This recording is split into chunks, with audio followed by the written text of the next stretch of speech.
At the beginning of this project, we didn't actually have a show, we didn't have a musical, we didn't have songs, we didn't have the script. You know, we had an outline of the story, but that chopped and changed. I did realise that actually we had to come up with some sort of set that was going to have a fluidity to it and a flexibility. You have to think on your feet and get to the workshops and stop something being built and redesign something else. And for me, what I like to do is start to do some drawings. I do sketches, and then it moves quite rapidly into cardboard models.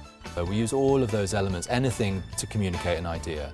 So whether it's drawing, whether it's computer graphics, whether it's ripping things out of magazines, whatever it is, just to essentially illustrate what you're trying to get across. Then we would hear songs that they'd just written and think, oh, we can't stage it like that now. The escape's got to be really, really different to that. Listen to that music. You know, it's got to have this rhythm to it. The floor's got to move in this way. So we fire off each other. I'm really, really lucky we were able to have, you know, DreamWorks helped us with storyboards. That's their bag, and they were able to animate certain things. And we actually animated the whole set at one point just so that we could see what we were dealing with. Another place, DreamWorks, the animation team has been so helpful in research and developing a real-time animation technology. The actor who plays the magic mirror is actually backstage, and he has sensors on his face. So actually he's actually acting in real time.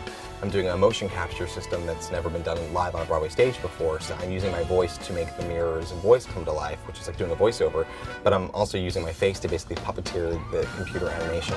Things are going to happen on the stage that have never ever been seen on a Broadway stage or any stage around the world anywhere. Hugh Van Stern I've worked with on a number of occasions. Really important with a set designer and costume designer and lighting designer to all be talking the same language. And I feel with Hugh that he sort of paints with light.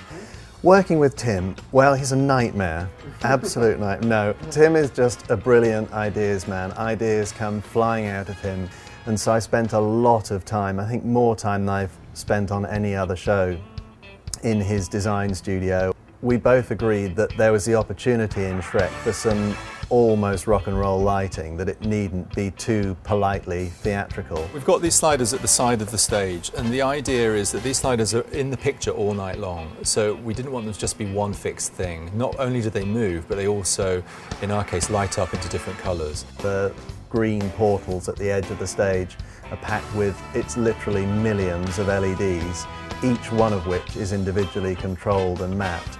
I want it to be fairy tale, I want it to be magical, I wanted kids to sort of be in awe of it because I figured in a lot of cases it might be their first Broadway show.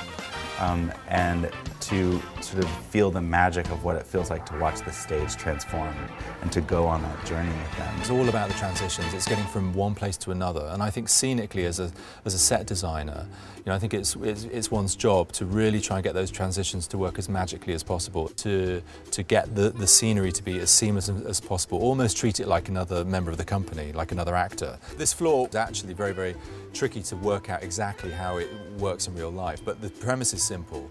It's 3 revolves, it's one large revolve. We come in about 8 feet and then we've got another revolve, and then inside that revolve is a smaller revolve. Because they all work independently and they can all go in different directions, there's a slight sense of how's that coming out of the floor and moving forward and not leaving a big hole in the stage, which is quite thrilling. It really has been a great experience, and all I thought about for the last 3 years essentially was Shrek the Musical. I think this show has a lot of heart, a lot of joy, a lot of visual treats, and I think that's what makes it work. There's something about doing a musical, because of the length of time that it goes on, there's something that really, really it becomes ingrained into you. It's part of your life. I just don't even think of it as a job. I just wake up in the morning, clean my teeth and think I've just got to go and, you know, sort out my green world.